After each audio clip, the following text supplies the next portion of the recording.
Bonjour à toutes et à tous, bienvenue sur le plateau de la matinale de TV Vendée. Très heureux de vous retrouver dès ce début de journée. Nous sommes ensemble pendant une demi-heure maintenant, jeudi 30 novembre 2023. Voici les titres. Nous parlerons du SDIS de Vendée qui s'équipe de 12 drones légers et 3 lourds pour compléter leurs moyens. Nous sommes allés en savoir plus. Nous partirons également à la rencontre de 3 femmes qui ont créé ensemble une maison d'accueil familiale. Elles y accueillent des personnes âgées en perte d'autonomie mais qui souhaitent rester à domicile. De sensibilisation à l'environnement à destination des collégiens de la Châtaigneraie, un projet encadré avec les professeurs en collaboration avec la pépinière la plus grande de Vendée. En programme dans la deuxième partie de cette édition, le traditionnel plus de l'info. Nous parlons environnement avec Bienvenue au Jardin et sa passie Mon Jardin et moi. Et bien sûr, l'extrait du jour, il est question de Mageco aujourd'hui. Le jeu, tout au long de la semaine, nous vous faisons gagner des places open pour le championnat de N1 de basket, des rencontres, des matchs du club de Vendée Chaland Basket sont à remporter. 2 gagnants ou gagnantes remporteront chacune 2 places. Il faudra répondre à la question que je vais vous poser tout à l'heure avec un nouvel indice. Mais avant, la météo. Matinée grise, et les nuages dominent sur l'ensemble du département. Quelques gouttes de pluie sont possibles sur les îles. Côté température, c'est encore assez frais ce matin. Nous comptons en moyenne entre 6 et 7 degrés. Cet après-midi, les pluies gagneront du terrain. Elles arriveront dans nos terres et resteront tout de même faibles et plutôt localisées dans l'ensemble. Et concernant les températures, on aura au meilleur de la journée entre 8 et 11 degrés. Voici maintenant les marées. La basse mer est passée en tout début de matinée, 5h57. La suivante est dans la soirée, 18h24. Pour ce qui est de la pleine mer, c'est pour le milieu de journée. Coefficient marée, 78-74. Venons-en à la carte des marchés, il y en a un peu partout le jeudi en Vendée, tout est plutôt bien réparti. On peut aller dans le nord à Beauvoir-sur-Mer, plus à l'est Saint-Mémin et Pouzauges, La Roche-sur-Yon pour le centre, Mouzeuil-Saint-Martin au sud. Sur le littoral, il y a le choix, vous pouvez le voir, Saint-Gilles-Croix-de-Vie, Bretignolles-sur-Mer, les Sables d'Olonne ou encore Talmont-Saint-Hilaire.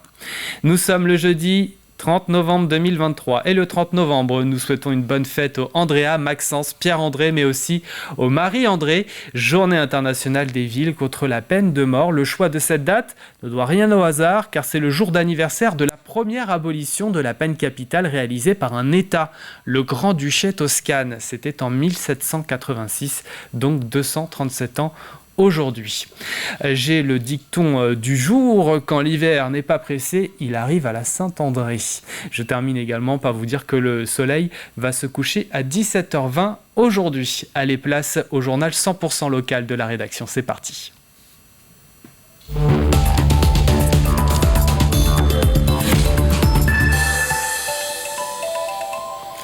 2022 a été marqué chez les sapeurs-pompiers par une forte mobilisation sur des feux d'espace naturels. La même année, l'État français a annoncé la création d'un dispositif pour accélérer la transition écologique. Le Fonds vert a ainsi permis l'achat de matériel performant et adapté, 12 drones légers et 3 lourds pour le SDIS de la Vendée. Cette subvention permet aussi la formation des pilotes. Le groupe Appui Drone ainsi créé vient compléter les moyens des sapeurs-pompiers de la Vendée, sujet qui nous est proposé par Colline Davy. Des sapeurs-pompiers casqués et équipés de télécommandes, il s'agit du nouveau groupe Appui Drone. 10 télépilotes et 4 chefs d'unité spécialement formés pour manier ces engins. Une aide innovante et un soutien essentiel sur intervention. On va venir en complément de l'intervention pour à la fois collecter des informations et aider les chefs d'agrès et les intervenants en fait, à arriver au bout de la mission, soit plus rapidement, soit derrière avec des outils un peu plus performants que l'œil humain. Sur la caméra, à la fois on peut voir simplement de façon très visuelle avec un zoom qui va nous permettre d'aller collecter de l'information sur un spectre visible. Et le deuxième point qui est intéressant, c'est vraiment la partie thermique qui nous permet d'aller localiser sur l'écran les endroits les plus chauds. Et on peut donner des valeurs précises sur les relevés aux chefs d'agrès ou aux intervenants. 2 drones ont été retenus pour leur capacité, celui-ci donc le Matrice 30 thermique, un autre plus petit, le Mavic 3 Entreprise. Il est plus rapidement déployable pour épauler le COS, le commandant des opérations de secours. et l'un ne va pas sans l'autre. Complètement complémentaire. Le premier permet justement de rapidement donner un point de vue au COS pour savoir prioriser ses interventions et ses premiers moyens qu'il aura sur place. Le deuxième va venir pour compléter le dispositif, sachant que les 2 drones de toute façon seront engagés dans l'engagement de départ, les 2 partent en même temps. Initialement prévus pour répondre aux besoins dans la lutte contre les feux de forêt, leurs fonctions peuvent aussi être élargies. On peut imaginer que ces drones soient utilisés dans bien d'autres types d'interventions, notamment puisqu'ils sont équipés de capteurs de gaz qui permettent de faire des prélèvements et de déceler une quelconque pollution atmosphérique. Ils permettent également d'éclairer une zone d'intervention comme la démonstration qui a pu être opérée. On peut imaginer qu'ils puissent être engagés sur d'autres interventions que celles stricto sensu concernant la lutte contre les feux de végétaux. Depuis juin, le groupe Appui Drone a participé à 23 interventions. Cela représente 61 heures de vol depuis la création de la section. Un logement à destination des internes en médecine a été inauguré du côté de Saint-Hermine. Le département de la Vendée a été la première collectivité de France à signer la charte des hébergements territoriaux des étudiants en santé. Objectif, qu'ils puissent s'intégrer pleinement au tissu local et ainsi s'installer sur le long terme sur le territoire vendéen. Cette inauguration vient compléter le maillage territorial. La commune n'a pas été choisie par hasard. Mais Saint-Hermine, en fait, c'est vraiment un carrefour. Il y a l'échangeur autoroutier, on a le Vendéopole avec 1300 emplois, donc c'est déjà compliqué de trouver un logement pour personnes lambda. Donc imaginez, lorsque vous êtes prévenu un mois avant là, qu'il faut que vous trouviez un logement, c'est très très compliqué. Donc l'idée, c'était de créer les conditions pour que les internes puissent venir sur notre belle commune de Saint-Hermine. À partir du moment où vous créez les conditions pour faire venir des personnes, derrière, ils rencontrent d'autres personnes et ils ont envie d'y rester. Moi, j'en suis l'exemple. En 2006, je suis arrivé à Saint-Hermine et normalement, je devais rester que 2 ans. Et finalement, maintenant, je suis maire de la commune. Et des logements d'internes existent déjà à La Roche-sur-Yon, Fontenay-le-Comte, Les Herbiers, les Sables d'Olonne, Luçon, Chaland ou encore la Châtaigneraie. Karine, Séverine et Nathalie ont travaillé 20 ans ensemble en EHPAD. En 2020, elles se retrouvent pour créer ensemble une maison d'accueil familiale qui a vu le jour l'année dernière. Elles y accueillent des personnes âgées en perte d'autonomie, mais qui souhaitent rester à domicile. Une parenthèse à la personne accueillie et du répit à sa famille. Chaque jour, entre 8 et 12 personnes profitent des ateliers mémoire, des activités motrices ou de bricolage proposés au sein de la maison. Elles sont lauréates de la nuit du bien commun Vendée qui aura lieu mardi. Sujet de Alix Lanos. Salut. Je vous salue, madame. La journée démarre toujours autour d'un petit café et de la lecture du journal. Ici, au temps d'une pause, on est comme à la maison. C'est en tout cas l'esprit que Séverine, Karine et Nathalie souhaitaient dans leur maison d'accueil familiale. Nous, on voulait offrir en fait une nouvelle offre de service au sein du territoire du pays de Pouzauges. En fait, nous, on est l'intermédiaire entre le domicile et l'entrée en établissement. En venant ici, les gens retrouvent du lien social. Donc, on accueille des personnes en perte d'autonomie ou en recherche de lien social. Vraiment des envies en fait de se retrouver dans un milieu familial, d'appeler les gens par leur prénom. C'est vraiment des choses qui nous tenaient à cœur. Aujourd'hui, on s'y retrouve complètement dans ce petit lieu en fait où on est 12 personnes maximum, donc vraiment sortir du côté institutionnel. Une dizaine de personnes se retrouvent ainsi 1 à 2 fois par semaine pour profiter des ateliers mémoire, des activités de motricité ou de bricolage proposées au sein de la maison. Vous allez passer la balle en dessous votre jambe, donc vous levez un peu votre jambe. À 90 ans, Jacqueline espère rester chez elle le plus longtemps possible. Cette offre d'accueil à la journée lui permet de voir du monde, mais aussi d'entretenir ses capacités motrices et psychiques. Tout le monde s'accorde très bien. Et quand on repart à la maison le soir, on est content parce qu'on a passé une bonne journée ensemble. Et tout le monde est content de se retrouver la semaine d'après. Et ça, c'est merveilleux. On trouve un accueil d'abord. Et puis, on prend soin de nous, voyez-vous. On est très attentionnés. Après avoir exercé pendant 20 ans au sein du même EHPAD, Séverine, Karine et Nathalie avaient à cœur de favoriser le maintien à domicile des personnes âgées et d'offrir une solution de répit aux aidants familiaux. On trouve aujourd'hui, avec presque 2 ans d'ouverture, qu'ils s'y retrouvent vraiment, ils arrivent à retrouver du temps pour eux, refaire des activités qu'ils avaient laissées, et puis tout simplement se reposer aussi. Lauréate de la Vendée pour le bien commun, l'association espère récolter suffisamment de dons pour investir dans un véhicule adapté pour aller chercher et ramener chez elle toutes les personnes accueillies ici, le temps d'une pause. Le second volet d'Action Cœur de Ville a été signé entre la préfecture et les différents partenaires pour la ville de Fontenay-le-Comte. Cette action lancée au niveau national a pour but de rénover et redynamiser les villes moyennes. Fontenay-le-Comte dispose d'un budget d'un peu moins de 50 millions d'euros, dont un peu moins aussi de 16 millions d'euros de fonds publics. Au total, 40 actions sont engagées, notamment la création de logements, la relocalisation de la place de Verdun, la création de pistes cyclables et bien d'autres. C'était l'occasion de pouvoir signer l'Action Cœur de Ville 2. Donc à la fois le prolongement des actions engagées qui ne sont pas toutes encore terminées. Je pense au cinéma par exemple qui fait partie des actions matures qui vont démarrer cette année. Et à la fois sur Action Cœur de Ville 2, c'était de prendre en compte d'autres principes. Sont par exemple la végétalisation de nos cours d'école. Donc on va s'engager dans ce plan important.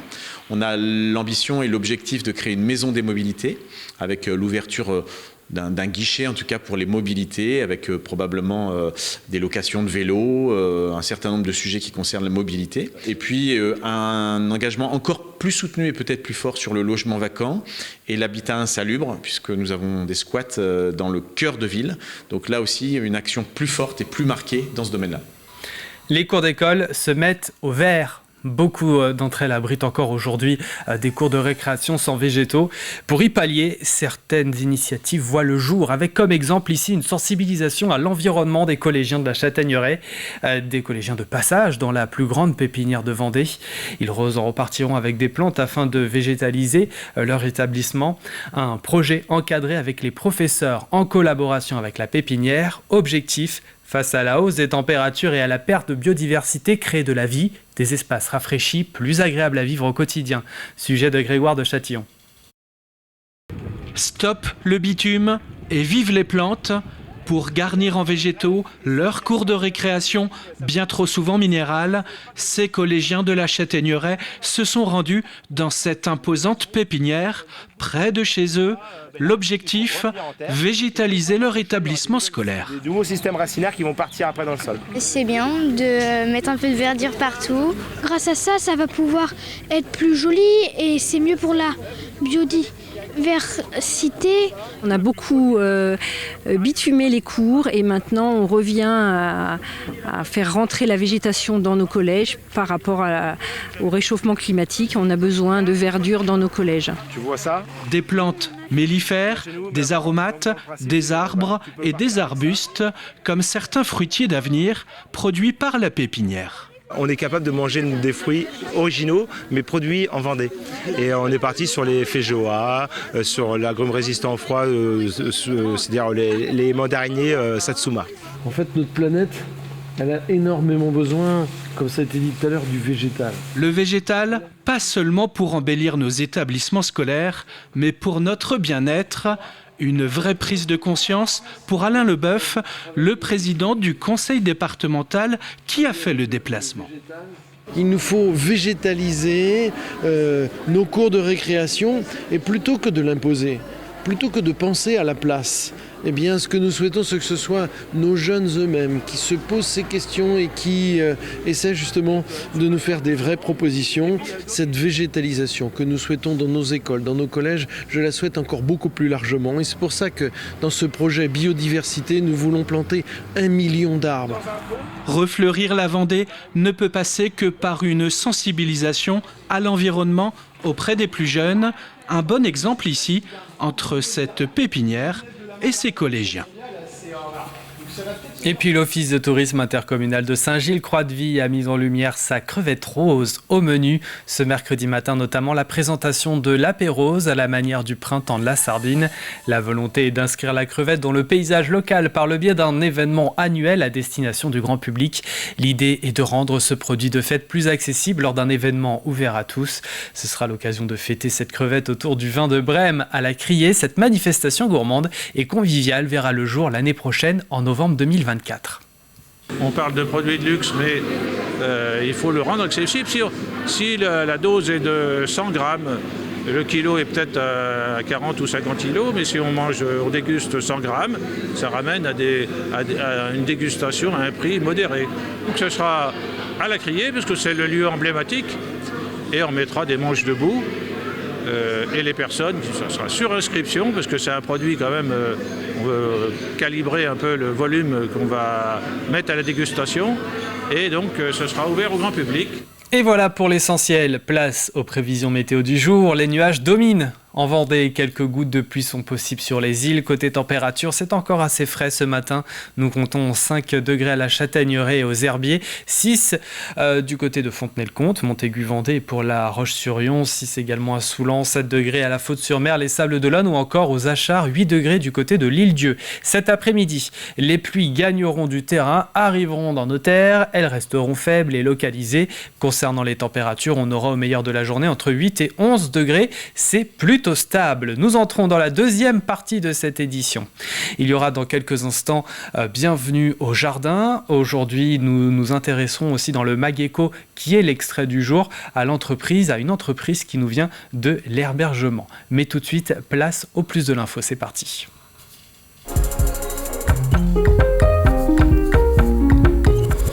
Nous parlons des troubles du neurodéveloppement dans le plus de l'info du jour. Une spécialiste québécoise a répondu à l'initiative de l'association Esmeralda pour venir en parler en Vendée.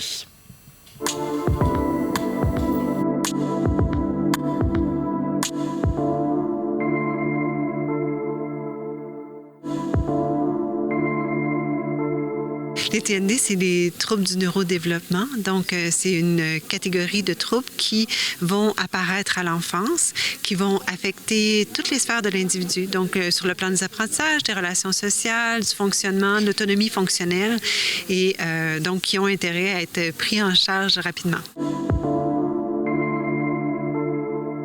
Je voudrais pas vous juger sévèrement, mais effectivement, il y a des choses pour lesquelles vous avez un peu de retard si je compare au Québec.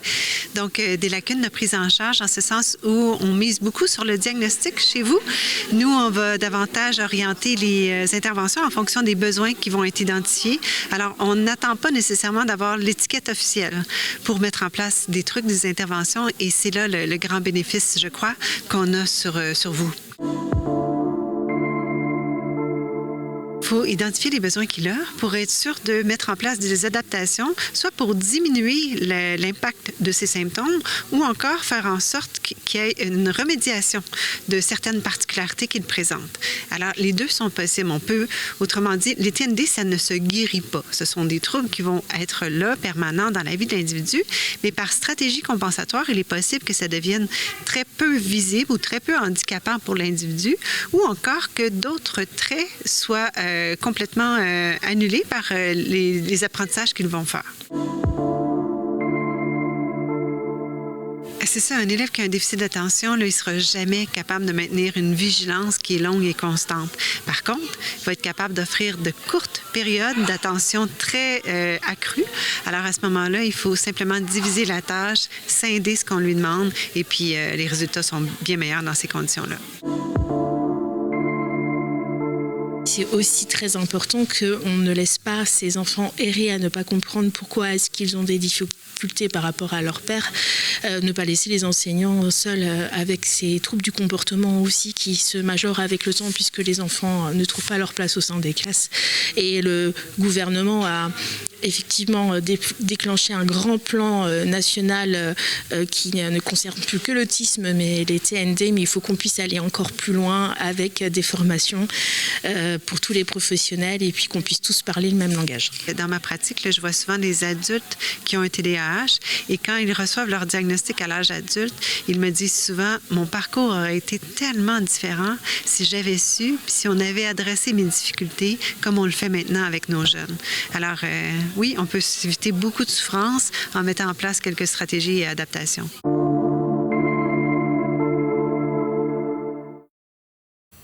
Et oui, plusieurs forums ont eu lieu la semaine dernière sur cette thématique, tous organisés par l'association Esmeralda. Allez, il est temps maintenant de retrouver la pastille environnement et pour cela, nous allons à Maché.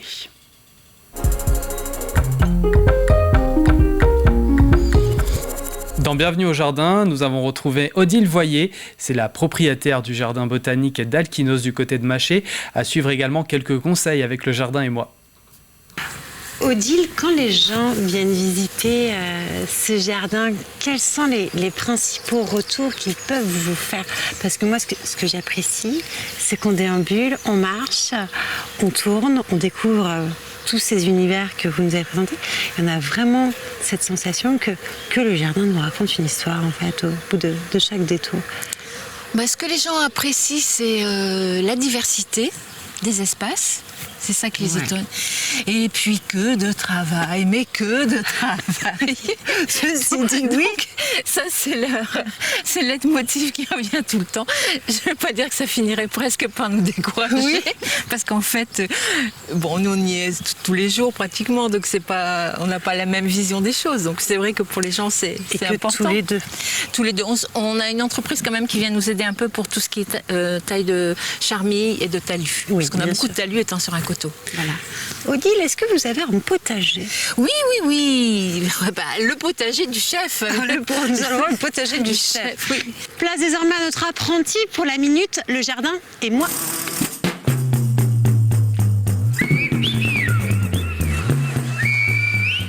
Je vais évoquer un élément essentiel et souvent sous-estimé de nos jardins, les haies végétalisées. Cet élément facile à intégrer a un impact esthétique et environnemental majeur.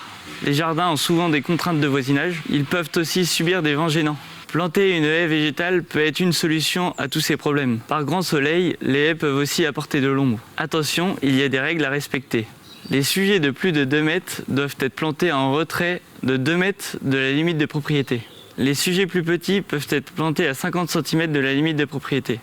Les haies végétalisées, ce sont des couleurs, des odeurs et de la fraîcheur. Elles ont un rôle essentiel pour l'écosystème local. Elles fournissent un refuge pour les petits animaux comme les oiseaux, les insectes. Elles ont un impact positif pour l'environnement. Elles permettent de stocker le carbone et de lutter contre le réchauffement climatique. Privilégiez la plantation de végétaux locaux et évitez de mettre de la toile tissée à la base. Un paillage végétal sera meilleur pour maintenir le sol frais. Planter une haie n'est pas anodin. N'hésitez pas à demander conseil à un professionnel. Un jardin d'Alquinos qui contient 200 arbres et arbustes plantés, vous l'avez vu, dans un très beau décor. Il est temps à présent de passer à l'extrait du jour. Aujourd'hui, c'est Mageco.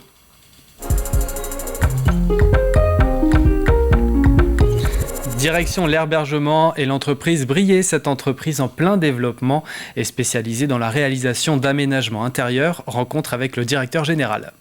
Alors ce qu'on aimerait savoir un petit peu, c'est toi, qu'est-ce que tu as fait avant? Parce que notamment, je sais que c'est une reprise qui s'est faite il n'y a pas très longtemps. Oui. Donc tu étais dans l'entreprise avant, c'est ça? Ça fait 3 ans que j'ai repris la société avec 2 autres salariés. Ok. Donc moi, j'étais salarié depuis environ 7 ans dans la société. Sur quel poste alors? Alors j'ai commencé en tant que chargé d'affaires et j'ai rapidement pris la direction des opérations, puis la direction du site. D'accord. Pour accompagner le dirigeant qui était présent à ce moment-là. D'accord. Et est arrivé un moment où il approchait des 60 ans, donc il avait envie il avait envie de transmettre sa société. Il savait pas trop comment faire. Il avait des projets de reprise qui n'avaient jamais réussi à aboutir. Okay. Et puis à un moment donné, je me suis lancé. Je suis allé le voir. Je lui ai dit écoute, moi ça m'intéresse. Je sais pas comment on fait. Je sais pas où est-ce qu'on trouve des sous pour faire ça. Ouais, j'ai envie. Est-ce que t'as envie de m'accompagner pour faire ça? Et il a réfléchi quelques jours et puis il est revenu vers moi, il m'a dit Banco, on y va. Et donc j'ai cherché des personnes pour m'accompagner parce que tout seul c'est très compliqué. Oui, voilà ce que j'allais dire. Au début, tu t'es pas dit je vais y arriver tout seul. Tu avais la volonté de le faire avec d'autres Assez vite, je me suis dit qu'il fallait y aller à plusieurs parce qu'aujourd'hui c'est quand même compliqué de reprendre une société telle que Brioué. C'est quand même environ 60-70 personnes, un chiffre d'affaires conséquent.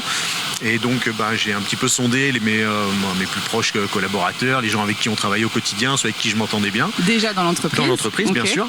Et rapidement, on a monté une petite équipe de 3. Ouais. Et on a monté un projet. On a été voir les différents partenaires pour savoir si ce projet il était viable. Ouais. Et puis on a réussi à monter ça en 2020, malgré le Covid. Ouais, j'allais dire la période un peu complexe. On a eu très peur à un moment donné que le projet capote à cause de la période, des craintes aussi des banquiers, vu la situation économique.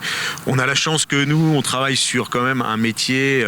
Bon, déjà l'agencement qui fonctionne très bien dans notre région, mais aussi on travaille dans le haut de gamme. Donc ça nous a permis sur cette niche-là de pouvoir continuer à travailler quasiment sans jamais s'arrêter malgré la période, ce qui a réussi à convaincre nos partenaires de nous accompagner pour réussir ce beau projet. Et ce nouveau numéro est à retrouver dans son intégralité juste après la matinale de TV Vendée. Allez, le jeu de la semaine, c'est parti.